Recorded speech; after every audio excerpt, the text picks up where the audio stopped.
Hello, good morning. Welcome to the Stokastic.com NFL Strategy Show, Lineup Builder Edition, a fun one. We kicked this off last week now that we've got the single lineup simulator and had a fantastic time with it. We've got data updated. Now, it's our first run, but looking over it, Greg and myself looking over it, seems pretty good for a first run. I mean, sure, there may be some discrepancies. This stuff gets fine-tuned throughout the week. I mean, nobody's setting and forgetting, and if you are, don't. Setting and forgetting lineups on Wednesday for Sunday afternoon. But we've got data up. We've got the top stacks tool. We've got the single lineup sim, ownership, all of that stuff ready to go, including projections. So let's make it happen. Dave Loughran, Greg Ehrenberg. What's up, brother?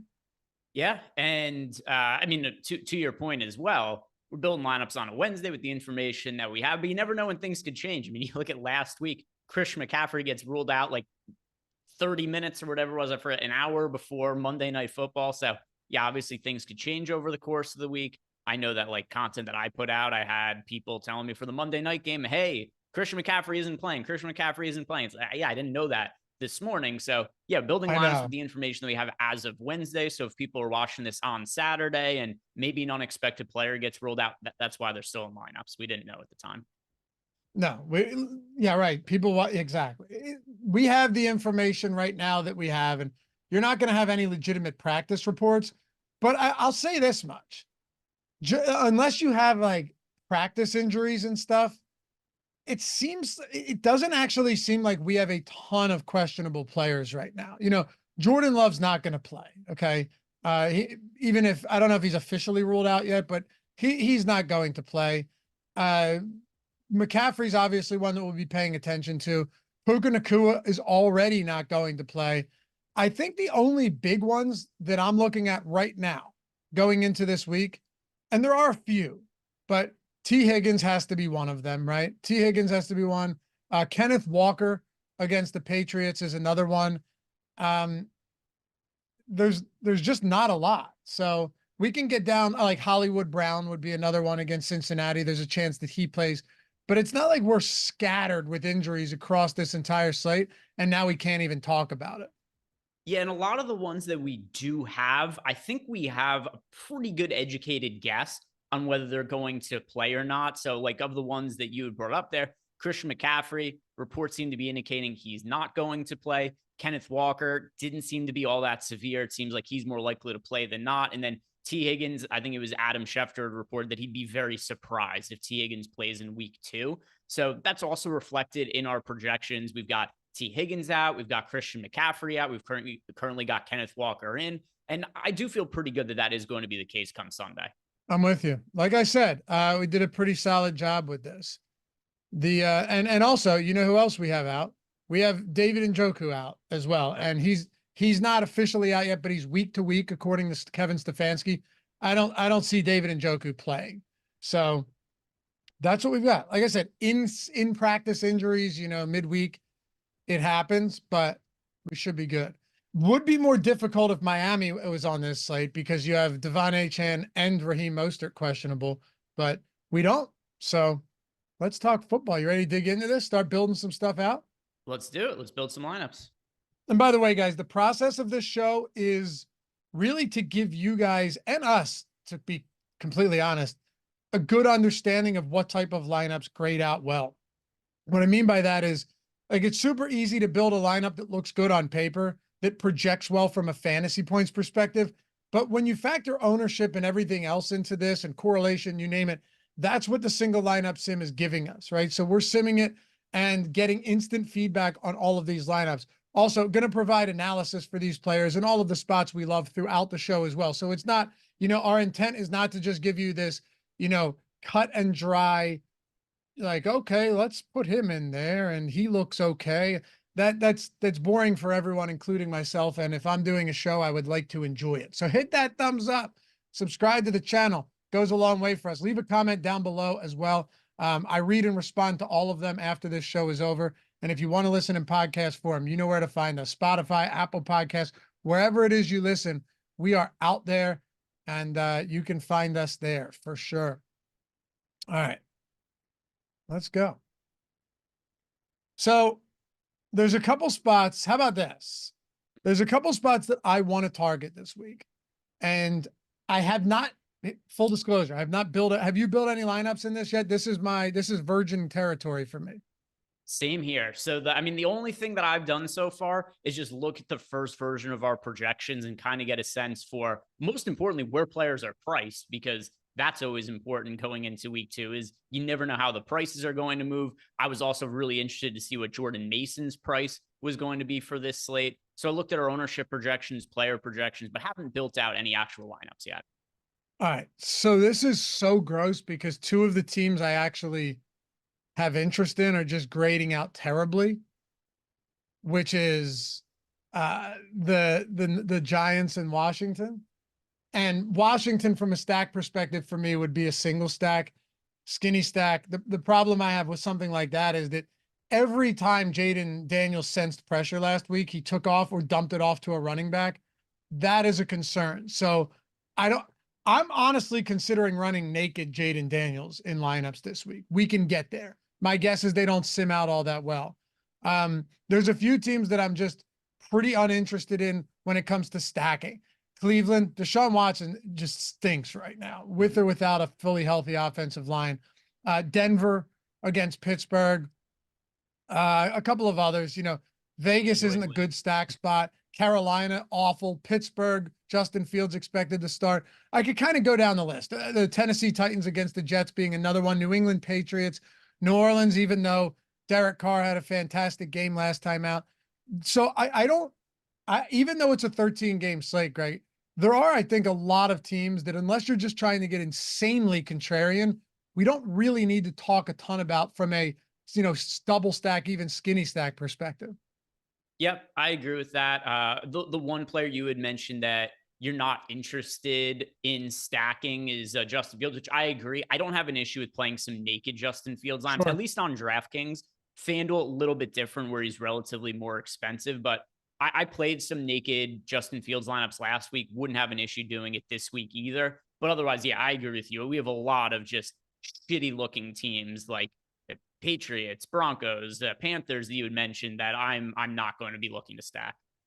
I would have had some interest if in Fields skinny stack if George Pickens wasn't going up against Patrick Surtain. I mean, if you're Vance Joseph, how do you not just say, all right, they have one quality receiver, let Patrick Surtain work on him? You know what I mean? Metcalf had 3 for 29 last week out, just another tough spot. Of course, they didn't throw a lot, but it's just a brutal matchup each time he's faced Surtain. Back in 2022 as well, he only had 39 yards. Wouldn't you just think that Pickens is going to see a ton of Patrick Surtain in that game? And then also, I'm going off memory here, so I have to look it up. I could be wrong. Pickens played less snaps than anticipated. Like, you would have just thought he was going to be out on the field the entire game. If I remember correctly, that was not the case. He played 68% of snaps. Yeah. Yeah. I mean, I don't know if that's the Arthur Smith factor now that he's over there now, but it was not, I would have just expected Pickens to constantly be on the field, and it has to hurt his fantasy upside if that's not going to be the case. So let's see this much though. He ran 22 routes, led the team in targets by a wide margin. How many dropbacks did Fields have? This matters more than snaps. Fields had 29 dropbacks. So yeah, he was, I thought maybe he was out there for most of Fields, or he was most of them, but still, yeah, a little bit more limited. Thank you, Arthur Smith. I still think we're going to get amazing value out of Pickens at times this year. Ran a route on 81% of dropbacks, which looks better than 68% of snaps. But yeah, that is worth pointing out that this guy should have just been on the field the whole game, basically. So anyway, a couple of I want to build one with Washington and with New York at some point, maybe a game stack with a run back, and just see if it looks okay or if it looks terribly. But the ones in our top stack tool right now that are kind of popping are Baltimore, Rams. I think Stafford, Kupp, and Parkinson might actually be popular this week. So here's what I want to start with, okay? And then I want you to get a build in mind for when we build this next lineup, all right? I want to start with a Cooper Kupp, Kyron Williams build with no Matthew Stafford. So both Kupp and Williams in the same lineup, you're meaning? Correct. So last week, Cooper Kupp played 100% of snaps. He was targeted over 20 times. Kyron Williams played 91% of snaps and had almost every single running back touch there was. These guys can coexist in a game script like this. Matthew Stafford can not get there, but both of these guys do. So that's why I want to see how this looks. What do you think? Right away, first thing I think when you say that to me is we do have the Cardinals rating out pretty well in our top stacks tool. I think it makes a lot of sense if you're going to have a lineup that is Cooper Kupp and Kyron Williams to have Kyler Murray in it on the other side, and you're getting correlation that way. Perfectly fine with it. I'd also be okay with James Conner in this lineup, not with Murray though. Not with Murray. But all right, so if you want to go Kyler here, let's try it. Where does the I thought first Kyler looked pretty good. I thought he looked pretty good when he was when they were showing him on Red Zone last week. He looked really mobile. He looked healthy. He did a great job staying alive in the pocket, keeping plays alive. He's very good at that for being, you know, a diminutive fella. But he also made a couple bad throws, missed wide open Marvin Harrison on a play that or on a drive that ended up stalling out and resulted in a turnover on downs. But let's try it. So we have Murray, Williams, Kupp. I don't really want here's the issue I have. I don't want to pay for Marvin Harrison right now. I mean, do you want to pay for Marvin Harrison here? There's a lot of wide receivers I like on this slate. He wasn't crazy involved week one in the $6,900 price tag. I was hoping he'd be a little bit cheaper and then he'd be a good bounce back, but he's kind of priced as if he was like a wide receiver one and had a big game the first week. And we've got all these other wideouts that look good to pay up for. I'm more inclined to go to Trey McBride in lineups that have Kyler Murray in them. I know McBride didn't have a great game in week one, but basically every single tight end on the slate sucked. There was last week 4 total tight ends on the main slate that scored double-digit fantasy points, and only one of them, Kyle Pitts, was more than 3% owned. And then one of them, Juwan Johnson, was like 0.2% owned, if I remember correctly. So whoever you roster at tight end, they kind of sucked last week. And I think that's going to have people really hesitant to pay up for tight ends in a lot of lineups. I think that Trey McBride, especially because like you said, I think Parkinson's going to be pretty popular tight end. Jordan Akins is certainly going to be popular as well, with David Njoku expected to miss. So I think that it's not a bad slate to get a little bit contrarian by paying up at tight end. I'm with you here. And Trey McBride is, in my opinion, an elite pass catching tight end. You saw 85% of snaps. Elijah Higgins was out there for 41% of snaps, but he was blocking because McBride ran a route on 90% of snaps, Greg. For a tight end, that's fantastic. You can't ask for more than that. Led the team in targets as well. That was a tough matchup too against the Bills. Sure, Milano was out, and you know he should have been better. He only had 30 yards on 5 receptions, but 9 targets led the team. I think McBride's just going to be involved week in and week out. So let's try it. That gives us, all right, 4,600 per player remaining. I have been punting a lot of tight end this week. Kobe, or just looking at it when I was building lineups without the simulator yesterday, seeing what worked. Guys like Kobe Parkinson, I had. Cade Otton was in there. Luke Schoonmaker was another one. So I actually haven't built any lineups with a expensive tight end. Let's just throw a cheap defense in there. Okay.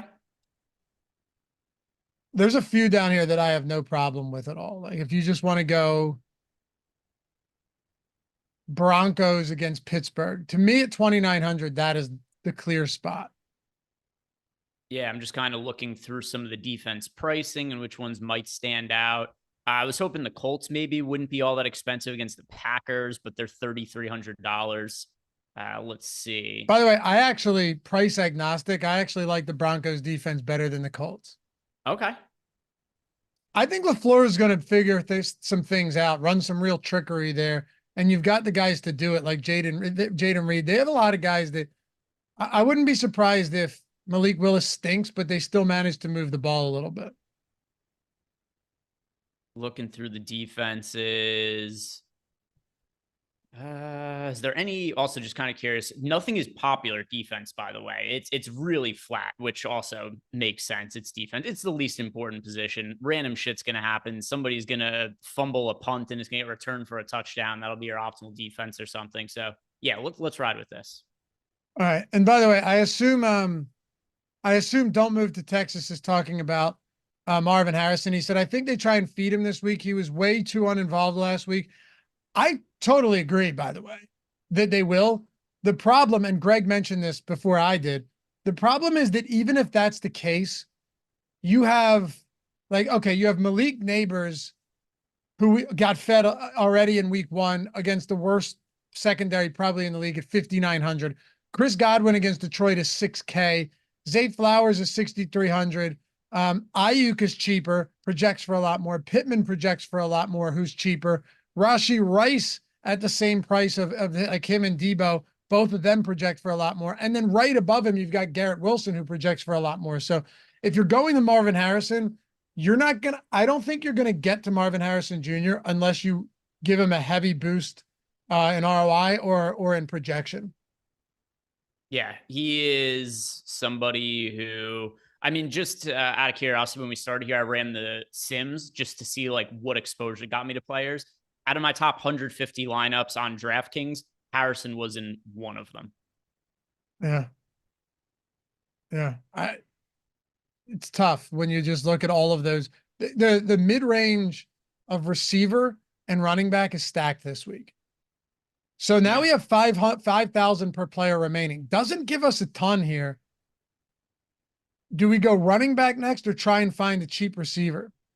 Just because it's easy to plug in, it's going to be hard for me to get away from Jordan Mason this week. He's going to be the chalk of the slate when the dust settles. I feel pretty good about that, unless there's like a miracle recovery from Christian McCaffrey. We have him currently projected for 26% ownership, but once McCaffrey is officially ruled out, I think that number ends up going up a little bit.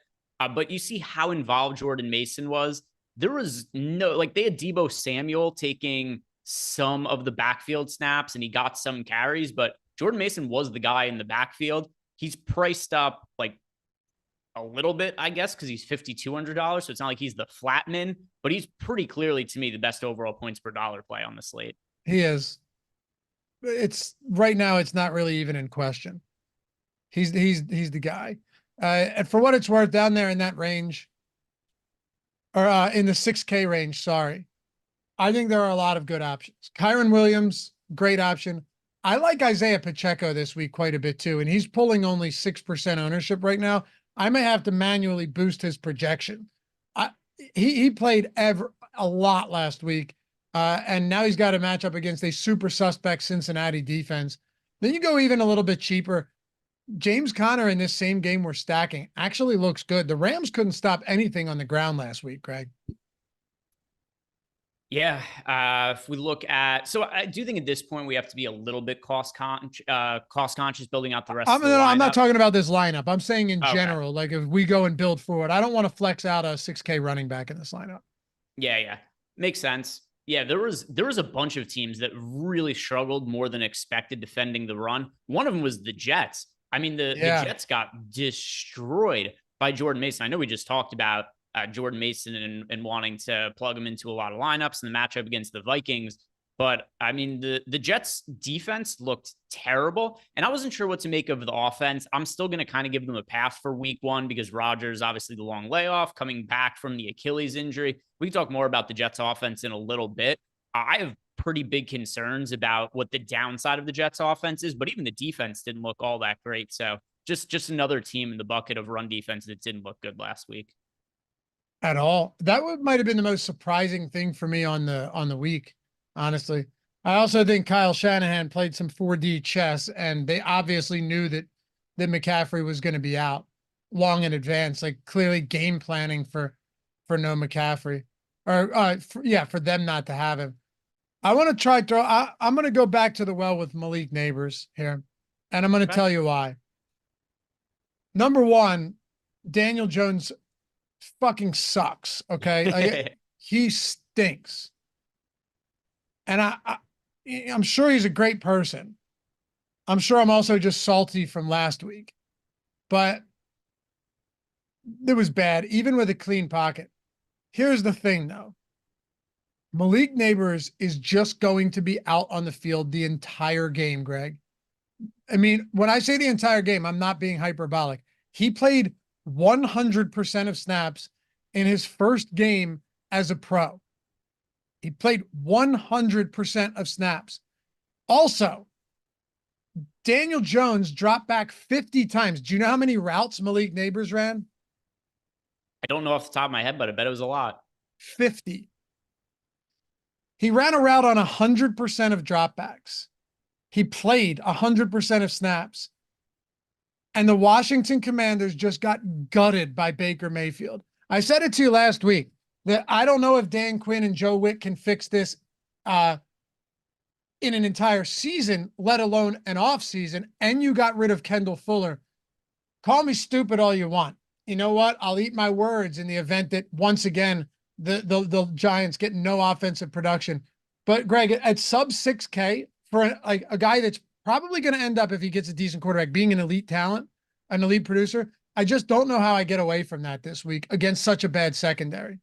He's pretty clearly my favorite wide receiver in the 5K range.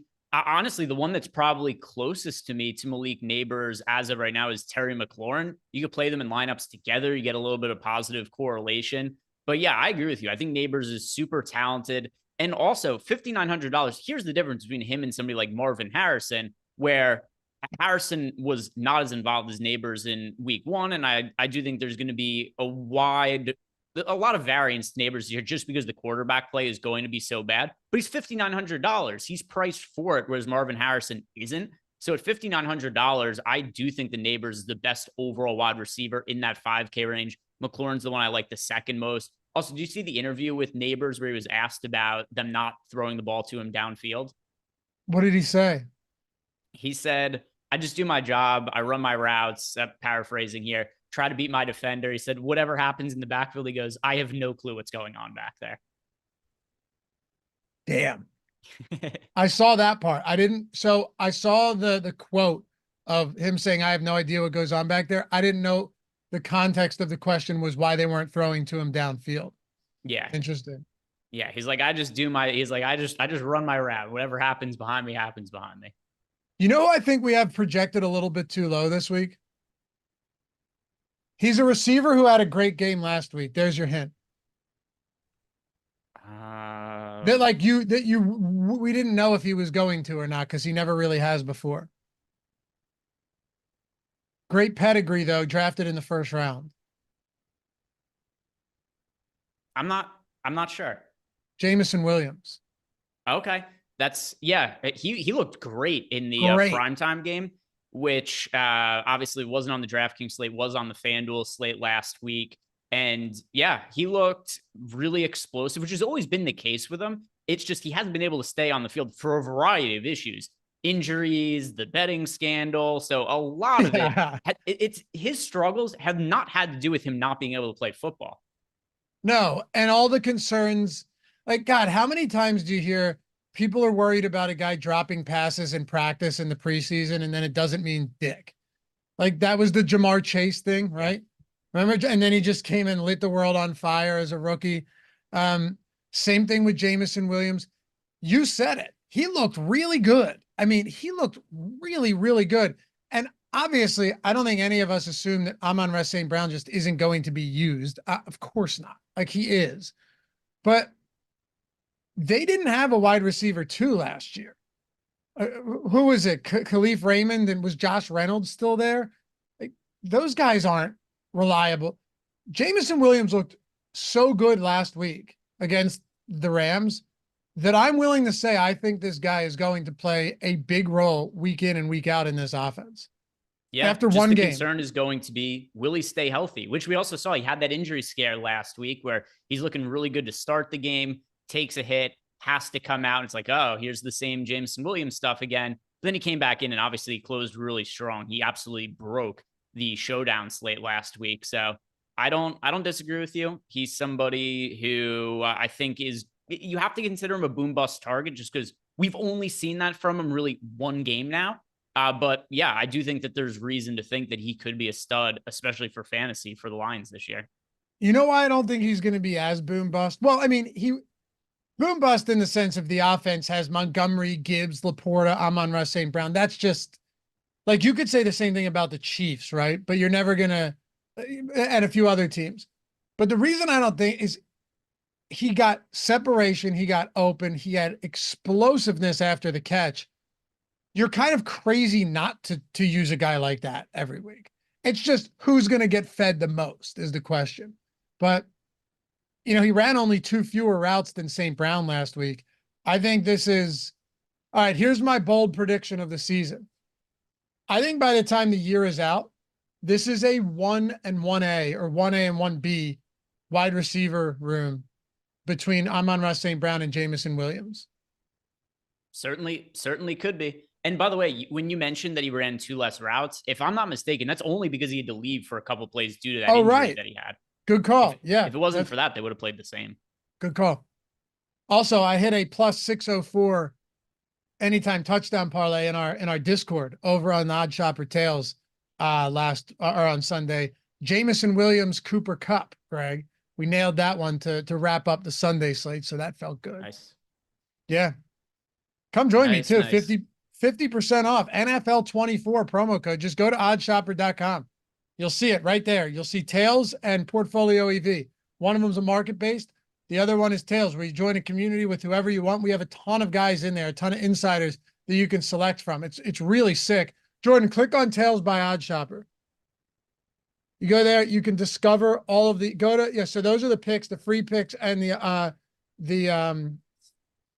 paid picks. And then you can discover everybody that's in there. And we just keep adding people. So if you love betting, you know, and you love having a community to surround you and sweat with and commiserate with when things go wrong, you love sweating long shots, any type of sport, all of these guys, head over there. And if you want to come hang with me, NFL 24, get you your first week, less than $5, first month for under 15.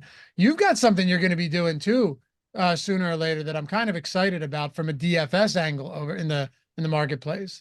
Yeah, working on some stuff. Also, though, kind of not exactly related to this, but somewhat related. I'm going to be doing an office hours in our Discord channel later this afternoon. So if you guys are a Stokastic sub, 1 p.m. Eastern time today, I'm going to jump in there. And any questions you have for me about DFS, any particular slate, baseball, football, basketball, well, you know, not that we have like NBA price and start the year, but any DFS questions you have for me, or if you just want to talk about other stuff, I'm going to be hanging out in Discord and answering some of your guys' questions. So come hang out if you're in our Discord. You definitely should. It'll help you go a long way. Obi-Wan said Jameson Williams breakout year. I think so. Could be. I'm not going to, you know, belabor the point, but you watch that game. Those plays, you know, the yards after the catch, the touchdown, they didn't look fluky. No.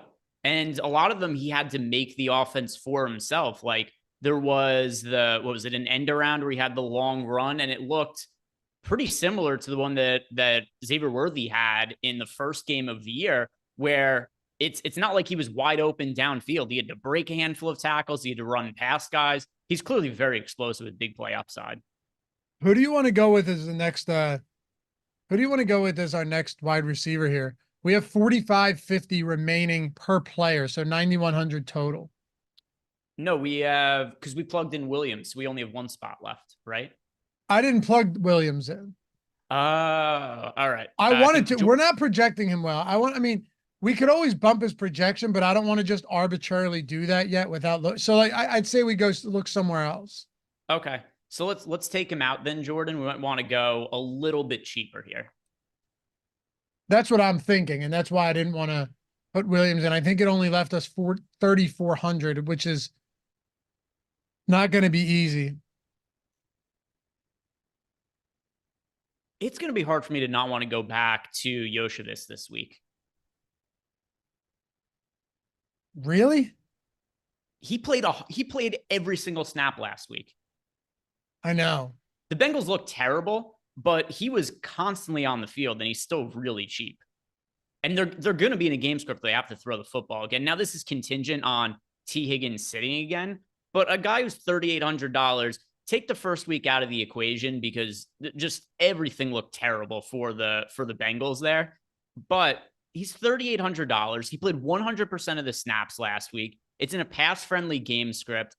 There's so many overreactions to week 1 of the season. I think the biggest overreaction, though, is just like the Bengals are cooked because they lost week 1. I don't agree with that at all. I don't think they're cooked at all. But, okay, do you like him over Jalen McMillan? Yes. Do you? Yeah, I do. There's right. And also, once again, this is contingent on T. Higgins being out. There are so many more players for Baker Mayfield to potentially be throwing the football to. The Bengals are so decimated with pass catchers, whereas the Buccaneers, I mean, they still have Cade Otton. They still have Mike Williams. They still have Chris Godwin. Rashad White is going to be catching a lot of passes out of the backfield. So there's a realistic scenario where McMillan ends up being like 5th on the team in targets. I just don't see that. Try to figure out where the targets go on Cincinnati. I hear you. All right. McMillan led the team in snaps, which was surprising. But all right, let's go Yosivas. And that gives us, oh my God, it gives us Jameson Williams if we want to do it. That's exactly where we end up. Let's see. If we did it though, I want to bump the projection a little bit. 9 seems low. Like we're projecting Jameson Williams for the same fantasy points as McMillan. To me, that's just,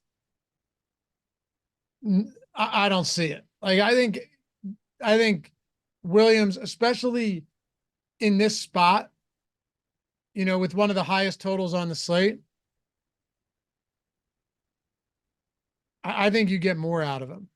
Yeah, I'm looking at the other players who are priced around here, and there's Chuba Hubbard, there's Mark Andrews. We could talk more about Mark Andrews in a little bit. I think this is a really good spot for a bounce back for him. It seems the public consensus is that Isaiah Likely is the tight end 1 for the Ravens, but Mark Andrews, I can't remember who it was that first had tweeted this out. Mark Andrews saw the most double teams last week than he'd ever seen in his entire career. He had basically no chance just because he was doubled on every single play. The Chiefs' game plan last week against the, who'd the Ravens play again? The Chiefs. Oh yeah, it was the Chiefs. My bad. Their game plan was just to stop Mark Andrews and let somebody else beat them. He was in a situation where he was never, in hindsight, he just wasn't going to have a big fantasy game with that kind of defensive game planning. I think he's a really good bounce back option this week against the Raiders, but I don't know that I want him in a double tight end lineup here. I don't know if I do either. And honestly, the concern that I have is that if the Raiders have one really big strength, it's their pass rush. And that Ravens offensive line seems to be a serious problem. I don't know. It seems to be a big problem to me. Yeah. Yeah. I don't think that their offense is going to be consistently good or anything like that, but I still do think that if you go forward the rest of the year, Mark Andrews, maybe this is considered a hot take at this point. I think Mark Andrews scores more fantasy points the rest of the season than Isaiah Likely does. You know who's priced around here? I don't know if I agree with. What's that? Ladd McConkey looked really good week 1. I was just going to say Ladd McConkey. Yep. 4,900. We could throw Ladd in there. I have no issues with it. They're good. This team's going to run first, and Herbert didn't look back yet, but it's his first game and he missed a lot of training camp. We could try Ladd here. And targeted 7 times. I know he didn't have any like massive big plays downfield, but he broke a couple or eluded a couple of tackles on that touchdown catch that he had, and still reasonably priced. I want to upgrade to Jags defense, by the way, since we can, or Patriots, whichever you guys prefer. I'm sorry, Seahawks. Yeah, whichever one projects better, just so it'll sim out better. I don't have like throw the Seahawks in there, Jordan. And also, if you guys are running this, make sure that Cooper Kupp is in the flex instead of Cooper Kupp or Yosivas. Make sure that they're in the flex instead of Ladd McConkey. But we're just building this on the fly. So, yeah. Oh, my God. Look at that. First run, Greg. Nice. And yeah, we had in chat, just because somebody brought it up, most are ruled out for Thursday. I And saw.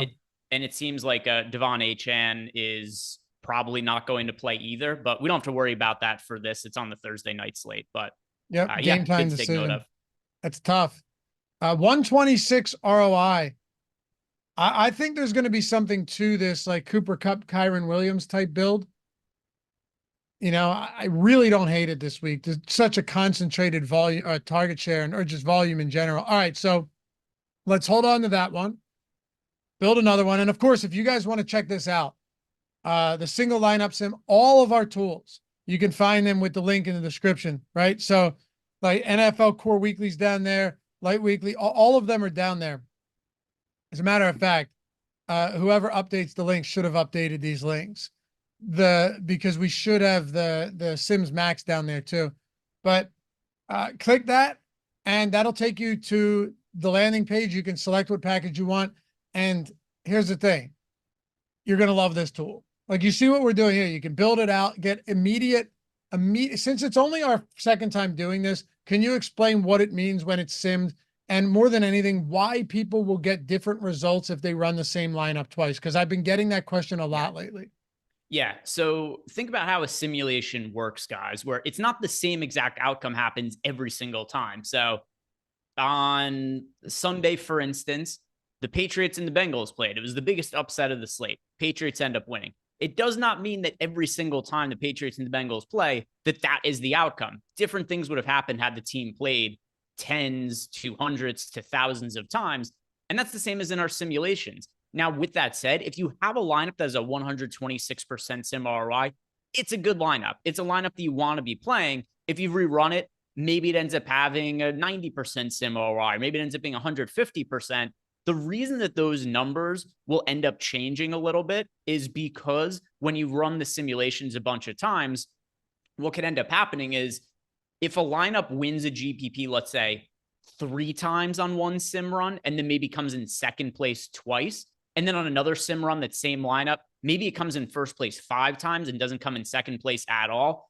We know from playing DFS, often the difference between first and second place, it's very, very narrow in terms of the actual result. But in terms of the payout, it makes a big difference. That's the biggest reason that the sim ROI could change from one run to another, even with the same lineup, is it's really just because on another simulation, it won a GPP a couple of extra times, and it makes the sim ROI look different.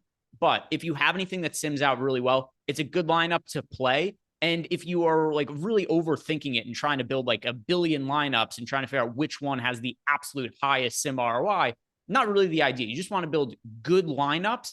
And it's not necessarily going to be that because this result is this expected ROI that it's going to be the same one every single time. Yep. Great way to put it.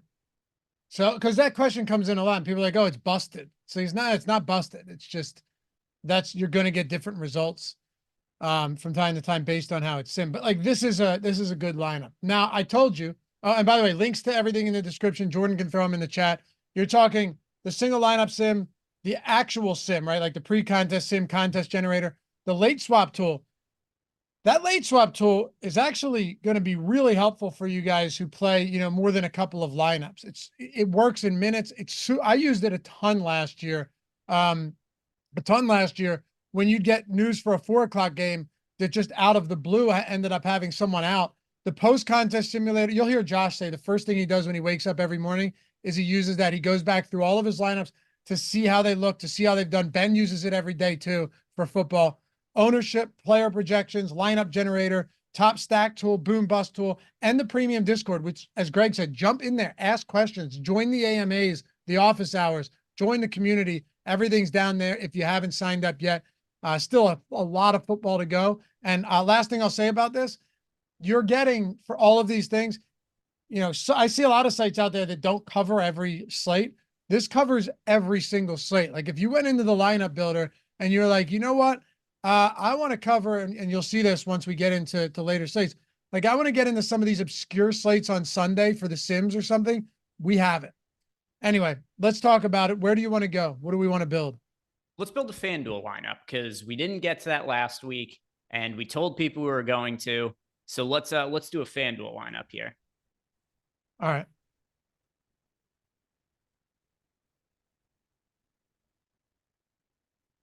All right. So over on FanDuel, one thing that I personally do differently on FanDuel than DraftKings, while I'm obviously still stacking on FanDuel, I'm not doing quite as aggressively because there's the half point PPR bonus as opposed to the full point. So I do think that makes triple stacks not as viable on FanDuel as they are on DraftKings, other than like certain specific scenarios. But let's talk about what we want to do with our stacks over on FanDuel to begin with. And I know that we built the lineup on DraftKings that had some Rams players, but didn't have Matthew Stafford. Let's plug in Stafford at QB, and then we could build a lineup that is more of a Rams heavy stack. Because I do think this is probably the best overall value spot on the slate. Okay. How's Stafford on DraftKings or FanDuel from a pricing perspective? Yes. So over on FanDuel, I will read off all the prices for the top guys here. We have Stafford is priced at. All right. So Stafford is $7,500 over on DraftKings, which is like right in the middle in terms of pricing. He's not the most expensive quarterback for the week. It's Lamar Jackson, $8,800, and you got Daniel Jones at the low end at $69. So like right in the middle, maybe a little bit more on the cheap side is Matthew Stafford there. Cooper Kupp also reasonably priced at $7,700 over on FanDuel. You've also got Demarcus Robinson, who's priced at a very cheap price point at $5,200. I want to go Colby Parkinson at $4,800. Yeah, Parkinson, $4,800. And then Kyron Williams is priced a little bit more expensive. He's $8,000 over on FanDuel. The pass catchers are very, very affordable, though. Let's go Stafford, Kupp, Parkinson. Gonna go all three? Stafford, yeah. Oh, yeah, sorry. I thought you were saying 3 pass catchers. Yeah, I think that makes a lot of sense. I'm not going to throw Kyron in there. I mean, I guess you could go full out onslaught. He will get some passing work, but I don't know if I love him in this with Stafford. Yeah, especially with the only half point PPR bonus over on FanDuel. I would rather go the double stack than the triple stack. And if I'm overall evaluating the players that I like the most from the Rams as far as skill position players go, I do like Parkinson and Kupp relative to their price tags more than Kyron Williams, especially because Kyron Williams is more expensive than Cooper Kupp. What do you make of James Conner in the RB spot? Yeah, James Conner as a run back option. I think that he makes sense. Marvin Harrison is still a little bit too expensive for me to want to be getting to over on FanDuel. Trey McBride is also very affordable. Trey McBride is only $6,200 on FanDuel. But as far as run backs go, I do prefer to get to James Conner in this lineup. I think James Conner is probably a little bit too cheap here. When you look at the gap between him and guys like Mixon, Kyron Hall, all of those guys, even Jahmyr Gibbs, Alvin Kamara, Kenneth Walker, 6,500 to me seems like a really good value proposition for someone, James Conner, against the Rams defense that got gashed on the ground. And also, Greg, he's involved in the passing game as well. There are not very many workhorse backs in the league right now. Like, actually, very few. James Conner appears, at least for the start of the season, to be one of them. Maybe Trey Benson gets more work later on in the year. For now, though, James Conner, especially at $6,500, he's underpriced. So is Jordan Mason. Those are your 2 best points per dollar running backs on FanDuel. Mason at 5,500, we just have to plug in, right? Yeah. Yeah. All right. So we have Stafford, Conner, Mason, Kupp, Parkinson, $7K remaining per player. This sets us up pretty nicely. Let's plug a defense in. We can always change it later, but let's just plug a defense in and see if there's anything decent. I mean, to me, Broncos at 3,400 is just the obvious play. Yeah. So defenses, we don't have to be too price sensitive here. I mean, we could also go to the Chargers against the Carolina Panthers if price really isn't an issue for us. You've got the Chargers. They are $4,400, but Bryce Young, I thought there was a chance he would look better And then, I mean, his first pass of the entire year is an interception. It's just like, oh my God. My first thought when that game shows up on Red Zone, they show Bryce Young throwing an interception on his first pick is he's going to be considered one of the biggest busts ever before too long. I think you're right, man. He looked horrible, deer in headlights. You could go Titans as well against the Jets, but I'm going to plug the Broncos in here. Okay. I'm going to plug. I mean, look, it's in altitude, week 2 of the season. Mike Tomlin as a dog has performed really well. He's a favorite here with Justin Fields expected to start. Patrick Surtain likely camping out next to George Pickens, which leaves them with guys like Calvin Austin and Van Jefferson and such. Jaylen Warren still isn't fully back. Najee Harris might get a big workload, but he's been wildly inefficient. You could really just see this offense not doing much at all. And we've got, I think the Broncos definitely a good defense to be rostering. If you had unlimited salary, I'd say, just pay all the way up for the Chargers. But for now, I'm good with the Broncos. I agree with you as well. And that gives us 3 spots left, and the salary remaining for those spots, it's what, $8,200 left here. So we get 3 studs in. Oh, I like this. Wow, we have CeeDee Lamb projected really well this week.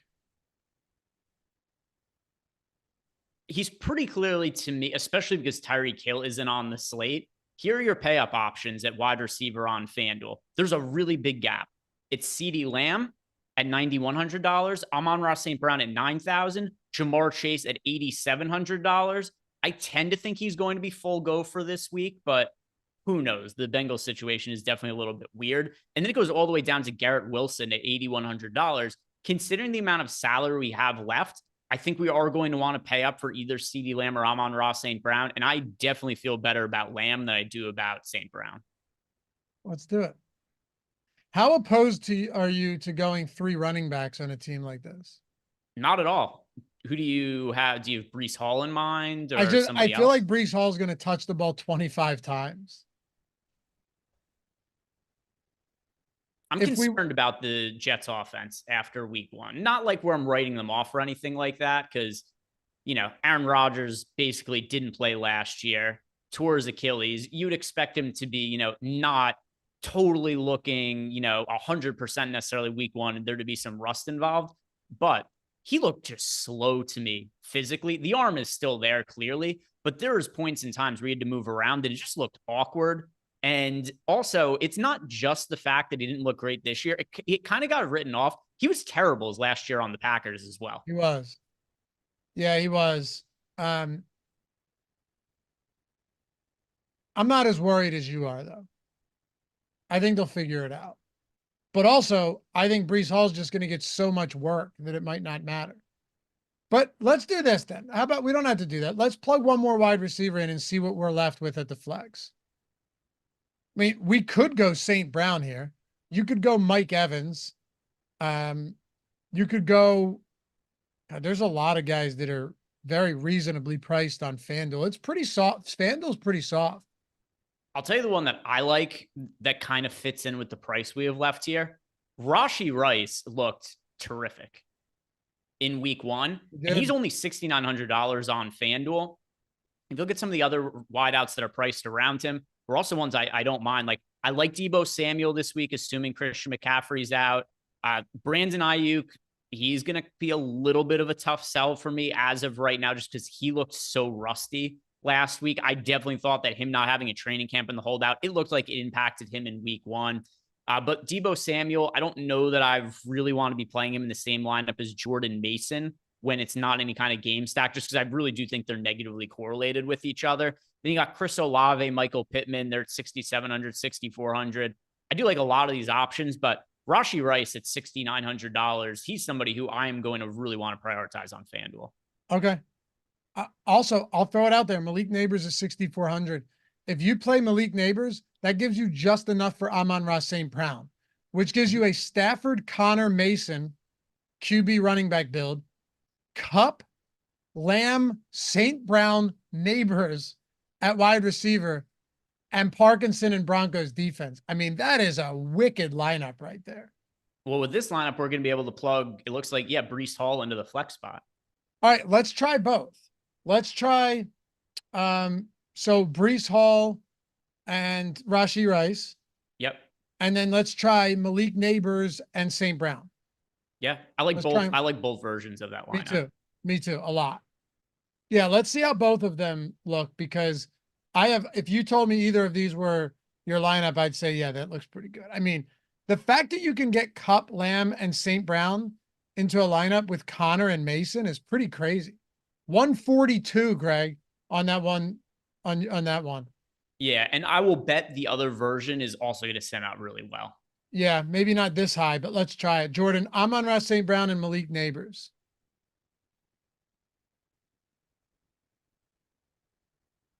But yeah, I mean, the pricing is so soft on FanDuel this week when you consider that you're getting Cooper Kupp is $7,700. You've got it running back. You've got guys like Jordan Mason, $5,200. You've also got James Conner. We talk about liking him a lot at $6,500. Yeah, another really highly sim lineup, 103.6.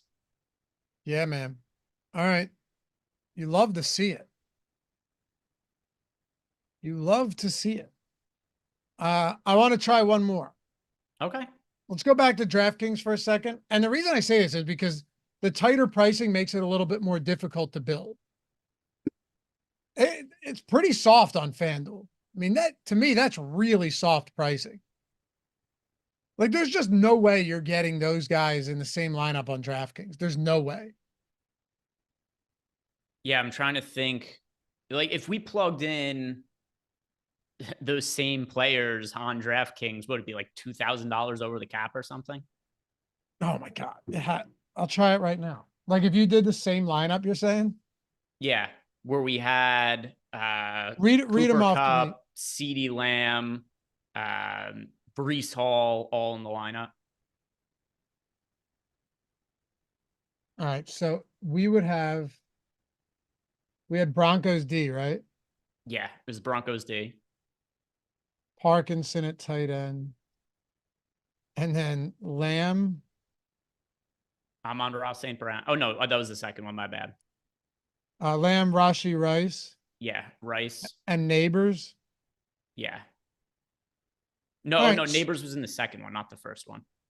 Oh, it was Breece Hall and Jordan Mason. Wait, so then who are our receivers? Lamb, Rice, and who else? Were Kupp, Lamb, and Rashee Rice. Kupp, right. So we are it's $4,000 over the cap. 4,000. And then if you went with Nabers and St. Brown, you're going to be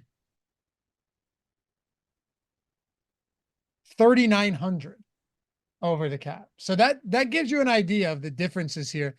Let's try I said I wanted to do it. My assumption is that it's not going to look great, but I want to try it anyway. Let's try a Daniel Jones stack. Okay. All right. And here's how I want to do it. It's not going to look good. Theo Johnson at tight end. He played a lot. Week one.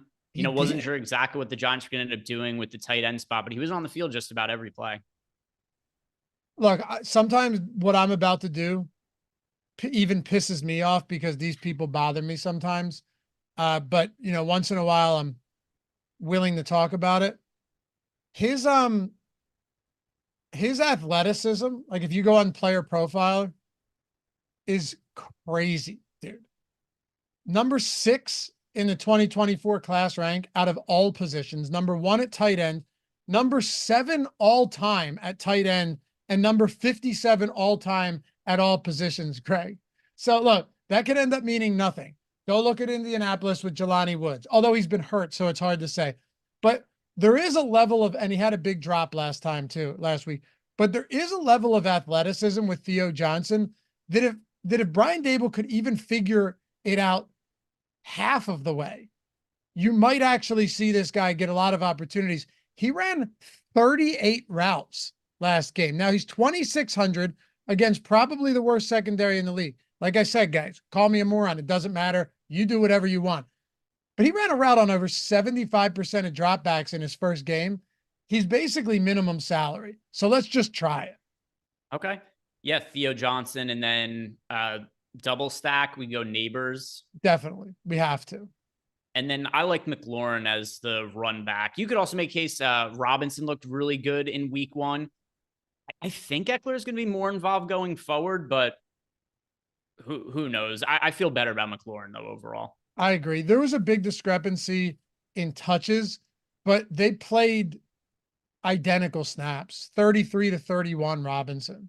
So that concerns me a little bit if Eckler starts getting involved more as a pass catcher. I'm with you. All right. If you were to just throw in, once again, we'll go Denver defense at 2,900. Actually, I'll go Titans defense here. We'll play on your Jets concerns. Let's go Titans defense at 2,700, Greg. 6,500 per player remaining. Lot of space here to do what we want. We might have to go more expensive at defense because I think we might need like Breece Hall in the lineup just because we have so much salary remaining here. Because if you look at the running backs for the week, well, I mean, we could go, we could put Kyron Williams in as well at $6,800 if we don't want to put Kupp in the lineup. Let's put Kyron in. Yeah, that gives all right. So 6,500 still. Do you want to go Mason here, or do you want to get away from Mason? It's going to be hard to have lineups that sim out all that well if they don't have Mason in them. I agree. He just 5,200 just too good. All right, 6,900 per player remaining. 6,900. 3. Who did you put in the? Who are you sneak? Who are you? Oh no, you're right. I'm sorry, Terry McLaurin. My fault. My fault. What if we put Kupp in this lineup as well? Would we be able to do a run back? I wanted the St. Brown run back. That would be sick with a secondary stack in this game. Yeah, overall, like I'm okay with it in some lineups. I don't want to have too many lineups that have Kupp and Kyron Williams and don't have Stafford though. That's fine. That's fine. I think I like it more than you do because Stafford's not mobile. But I'm fine with that. So 7,500 per player. 7,500. So we're probably not going to be plugging in another running back here. I think St. Brown looks pretty good. Okay. So I'm on Ross St. Brown at 8,100. And then 6,800 remaining. So that puts us in the Debo, Rashee Rice, Derrick Henry, Jahmyr Gibbs, Michael Pittman territory.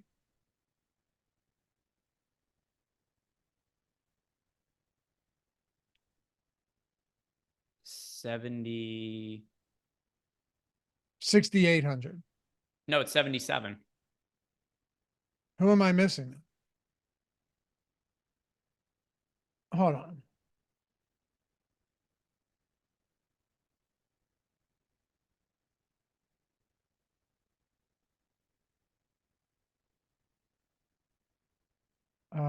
Are you still on FanDuel?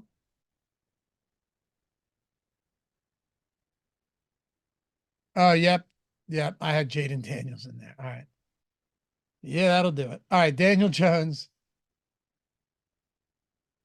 77 remaining. The world is our oyster, brother. We could do whatever we want. See, here's what's tough because there are two players I like around the 7,700 price range. It's Breece Hall and Cooper Kupp, but for different we already have defense against Breece Hall. Give me Mike Evans, Greg. Who? I'm sorry. Who are you saying? I was going to say, I like the players I like. It's either Kupp or Breece Hall, and I don't like them for this particular lineup build. Let's change the defense. All right. Or why don't we go Mike Evans with gives us a secondary stack with Amon-Ra in the highest total game of the slate. We could do that as well. If we could try that, run that, and then before we go, we'll try the defense. We'll try the defensive change as well. Yeah. Say it again. Yeah. Mike Evans. And by the way, guys, if you're not on Underdog yet, dude, the contest they have over there, not just the pick 'em, but the weekly drafts with the massive prize pools. Like if you already did best ball or you don't, or you just do seasonal fantasy football, but you love the idea of snake drafts, but then each week the payouts happen, big payouts, and you don't just have to wait to the end of the season for like a $500 pot that's split 3 ways. Underdog is absolutely the best place to do it right now. And you're getting up to a $250 50% first match deposit bonus instantly injected into your account. Even if it's 20 bucks, 50 bucks, 100, whatever you decide to deposit goes straight in there. So if you haven't done so yet, link to is in the description and chat for Underdog. You want to be over there this football season, especially if you have a little bit of extra time. You know, you have a little extra time. You can still build your DraftKings FanDuel lineups out, get your bets in. The daily drafts over there, and of course the pick 'em if you're in non-legal betting states, is absolutely the place to be. So get that deposit bonus, inject some free funds into your account, and start playing for sure. 50, I got 52, you got 49. Greg, that's actually not bad for a giant stack, given how we have them graded out in the top stacks tool. I think that's actually pretty decent. Yeah, it's got a lot of, well, number one, it's going to be contrarian, but then also it's got a lot of players that we just jammed in that projected well for us. So yeah, it overall does look pretty decent here. I'm pretty sure that it would come out better if instead of the Titans defense, we plugged in a different defense when Breece Hall. Do this, Jordan. Put Breece Hall in the flex spot.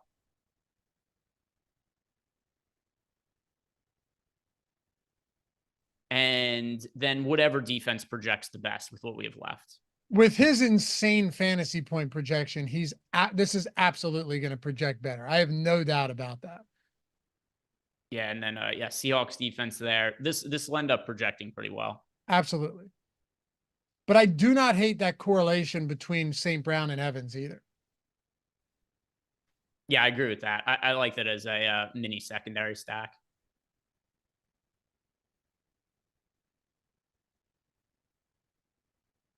Wow, our best one yet. Look at that. That looks nice. Goofy ass Daniel Jones in it, though. I know. I'll end up playing him a little bit this week. He'll be the death of me, but I'll have actually he won't, because I'm not going to have, it's not like my week is going to live or die by Daniel Jones. But Greg, I just wanted to give, because I was building these out last night just on my phone as I was sitting in waiting for that snake in my basement to come out of hiding. I went down here last night, and there was a snake just in the living area. Just in there, dude. How do you think it got in? Looking at me. What? How do you think it got in? My guess is it wouldn't have been the foundation.